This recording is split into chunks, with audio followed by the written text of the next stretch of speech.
My peoples, what's going on? What's going on? It's your boy Mike. Wanted to come and talk to you guys today.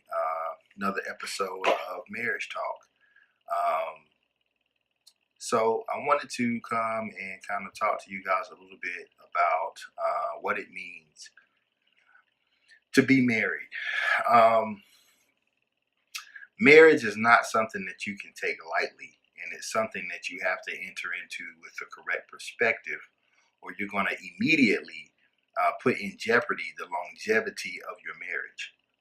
And what I mean by that is if you don't have the right perspective of what marriage is all about, you will find yourself doing things in marriage that you said that you would never do, saying things that you said you'd never say. And what's going to happen is it's going to in turn frustrate and aggravate and push your spouse further and further away from you. So with this particular video, I just wanted to kind of give a different perspective of exactly what marriage is and what it means to be married. And because I think it's important to keep this in mind throughout the duration of your marriage so you can kind of keep in the forefront of why you did it in the first place, right? Before we get into all of that, though, I do want to thank you for tuning in. Thank you for watching. Thank you for liking and sharing and subscribing. If you know someone who's getting ready to get married and they want some advice and they want some perspective driven advice, check out the Best Friends book. It is only $10. You can get it on Amazon.com, or you can reach out to me directly. My email, kandm625@gmail.com, or you can follow us on Facebook and Twitter. My name Micah Wyatt on Facebook. My wife's name is Kataja Wyatt on Facebook. And on Twitter, it's KNM625, at KNM625. So you can reach out to us in any one of those facets, and you can kind of ask whatever question, or you can request a copy of our book, and we'll get you a copy for $10. It's just $10. So without further ado, let's get into it, right? So marriage, basically, it's more than just words. It's more than just, standing in front of a room full of people declaring your love for someone, right? It's more than that. And the reason why I put that love in quotations like that is because just because you stand in front of a room full of people and you say that you love someone doesn't really mean that you love them. And people have seen this, countless times throughout history, throughout, people's lives. We've seen this. So I think that it's very important to understand that you have to have a correct perspective of what you're getting yourself into before you get yourself into it. When you enter into a vow of marriage, that is a lifelong commitment to the same person every day, day in and day out. And you're not just marrying those qualities that you found the most attractive, you're also marrying those qualities that are not so attractive. Yeah, he's cute, but he's a jerk. Yeah, she's cute, but she has a nasty attitude. And you're not just marrying those good qualities, you're also marrying the negative ones. And if you don't understand that it's going to take you consistently working with this individual to purge out of them the negative and to shine through more of the positive, you're going to find yourself getting frustrated 99.9% of the time in marriage. Love is not just on your good days. You also have to be able to love and withstand on your bad days too. And I'm afraid that a lot of people who get married don't have that kind of perspective, and they don't take on those kind of characteristics in their marriage, and it makes their marriage harder than really what it has to be.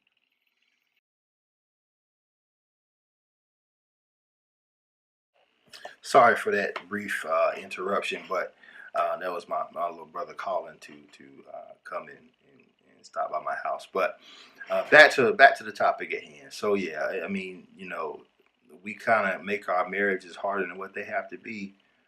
We don't understand, that particular principle of marriage, that you're marrying more than just the good qualities.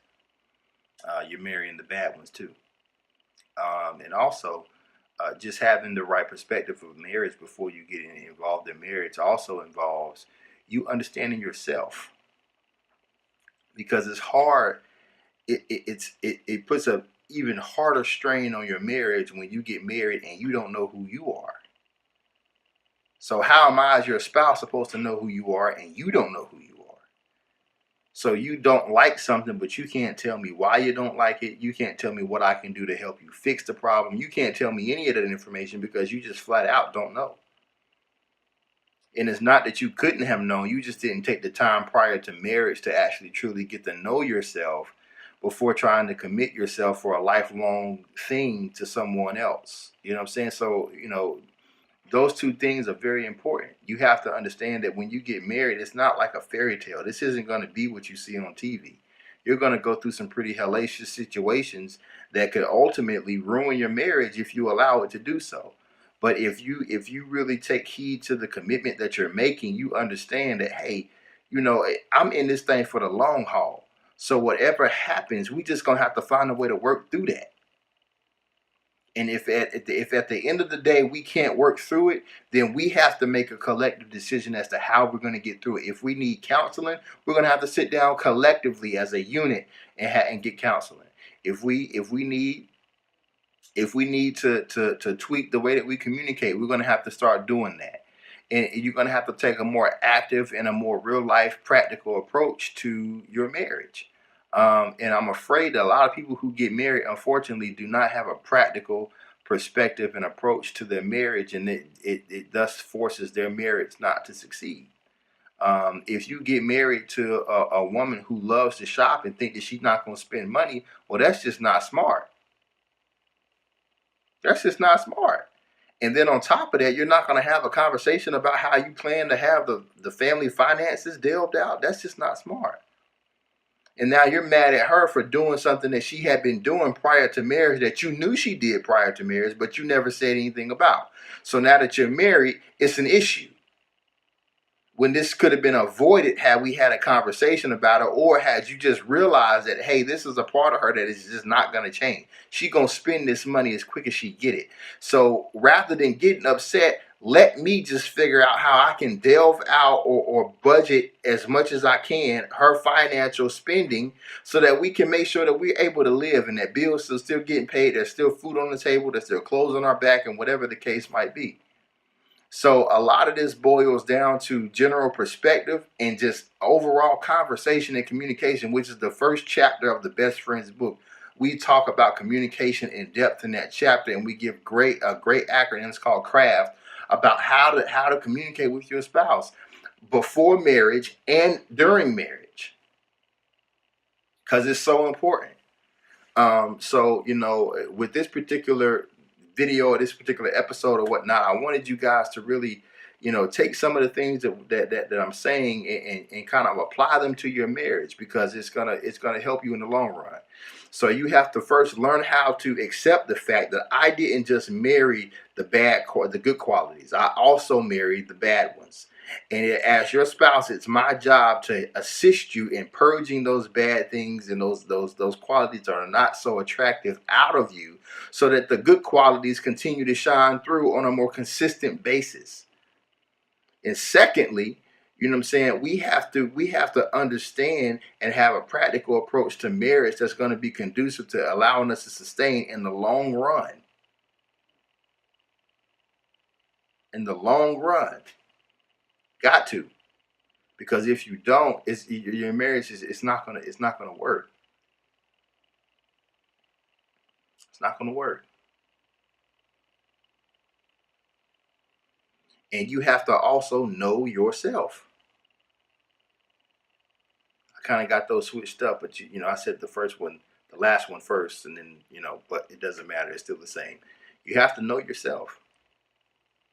If you don't know who you are, how can you expect your spouse to know who you are? If you're still out here trying to figure out what it is that you're supposed to be doing and why you're here, how am I supposed to know that? How am I supposed to support you and I don't know what I'm supposed to be supporting? I can help you figure that out, but you have to allow me to do that, right? So take those tidbits and apply them to your marriage. And I hope you guys are having great marriages. I hope your relationships are lasting and refreshing. Um, and I hope that you guys support the Best Friends book. Again, you can get a copy on Amazon.com, just $10. Or if you're local and you see me and you want a copy, let me know and I'll get you a copy. $10. It's just $10. Like, you spend more than that on toilet paper. It's just $10. All right? So be happy, be in love, be married. Best Friends book. Peace.